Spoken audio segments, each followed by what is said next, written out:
This video is released for those who are desperate to speak English in no time. Guys, vidéo aujourd'hui à la guerre pour moi qui veut parler anglais rapide. I strongly believe if you implement this method, you speak English as quickly as possible. Guys, moi crois que si nous appliquons méthode ça, n'a parle anglais bien rapide.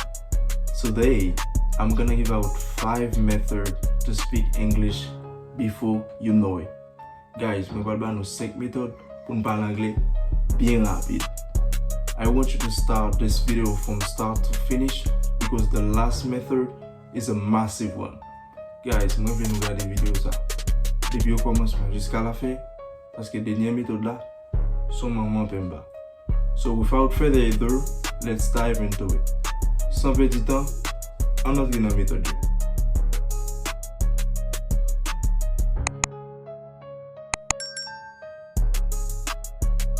Let's dive into these 5 methods. J'aime dire là, on a les 5 méthodes.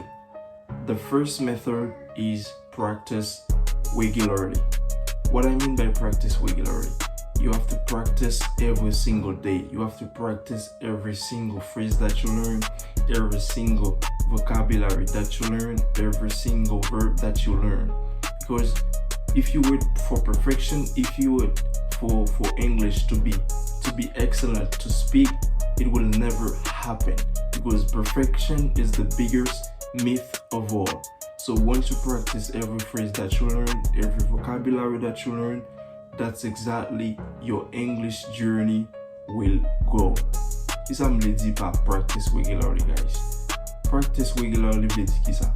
Chaque fois que vous apprenez une phrase, chaque jour, chaque fois que vous apprenez un mot, chaque jour, chaque fois que vous apprenez un vocabulaire, chaque jour, vous devez mettre en pratique, vous devez jouer avec eux, vous devez faire phrase avec eux, vous devez pratiquer.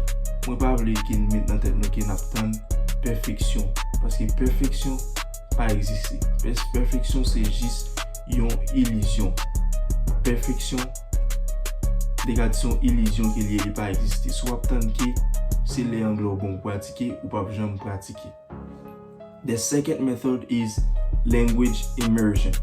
What I mean by language immersion, you have to surround yourself with English. You have to deeply immerse yourself into English.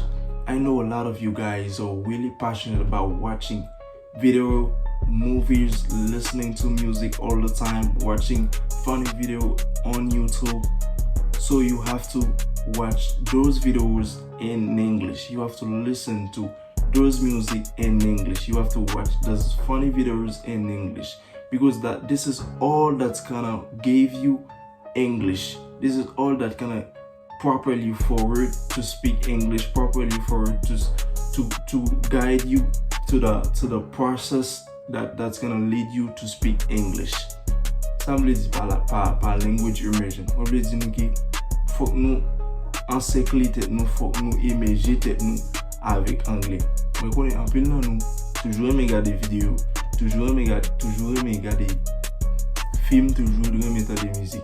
Mais qui ça va nous faire? Musique ça on entend déjà, vidéo ça on entend déjà, film ça on a regardé, on doit regarder en anglais. Parce que depuis regarder en anglais, c'est une méthode vraiment efficace pour avoir en anglais rapide. Let's dive to the third method. The third method is find a group of people who speak English. What I mean by find a group of people who speak English, you have to have some friends who speak English very often. You have to find some people in your WhatsApp like who speak English. You have to find an English club who speak English. Qui ça me dit pas find a group of people who speak English. Vous devez choisir un groupe monde qui parle anglais chaque jour. Sur WhatsApp pour leur communiquer, vous devez choisir pour des clubs qui parlent anglais pour aller là pour parler anglais. You don't need to be afraid. As I said in the previous video, there is no need to be afraid. J'aime dire l'avant, ou pas besoin pour paix. Pas besoin pour préférer, c'est pratiquer de vous mettez tout soit pratiquer en pratique, c'est comme ça pour parler anglais bien rapide. The fourth method is shattering. This is an effective one. I love this. What is shattering? Shattering is the technique where you hear English spoken and repeated immediately as closely as to the speaker's rhythm, intonation, and method. Qui ça me dit par English shattering? English shattering, guys, ça veut dire qui ça? Guys, là, pas en anglais, ou pas supposé slow, ou pas supposé son monde qui fret. Ça me dit pas un monde qui fret. Avait dit, dès que nous environnement, ou te donne dit une phrase en anglais, qui ça ou même ou de faire, ou de rapidement répéter phrase là, Jean ou elle dit là, avec tonation ou elle dit là, avec rythme qui ou elle dit là. And ou te donne dit, what are you up to next week? Et puis ou même qui s'en fait, ou répéter le même genre dans tête ou dit, what are you up to next week? Avec 10 phrases ça ou fait journée à répéter, et puis Jean qui est mon dans tête là avec même tonation, avec même rythme là, et puis on finit par apprendre anglais comme ça. Parce que là on apprend anglais, ou pas supposer son monde qui toujours distrait, ou supposer son monde qui toujours soumet. Avec dit chaque heure ou pas son côté de phrase en anglais, avec dit des monde dans dit, je dis des monde dans dit là comme ça ou même répéter. Mais des boussons monde qui frette, des boussons monde qui toujours tête à toi ou pas sous monde, ou pas parler anglais guys, ou pas parler anglais. Avait dit nous kembe méthode ça est vraiment bon en pile. So m'utiliser méthode ça en pile, which is shattering. This is shattering. Shattering is the ability where you hear English spoken and repeated as closely as to the speaker's rhythm, intonation, and pronunciation. Ça son moment pas ça moi en pile.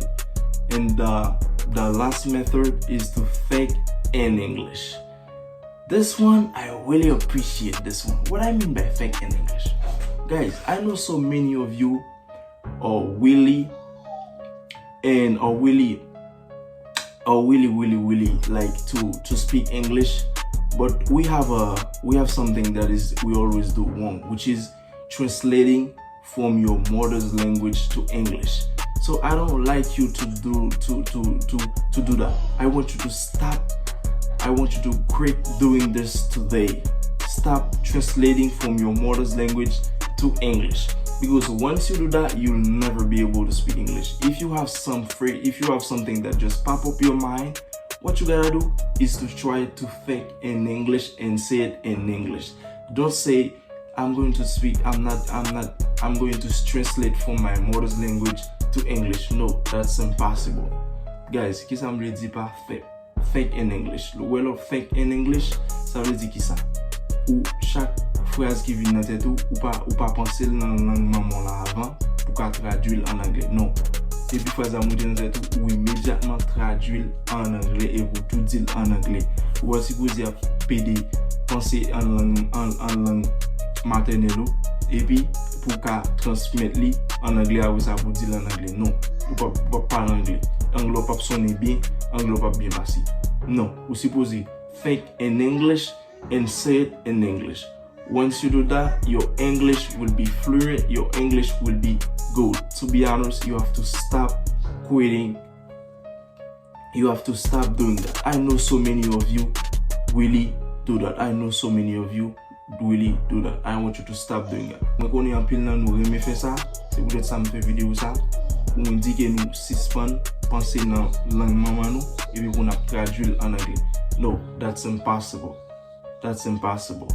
Thank you for watching.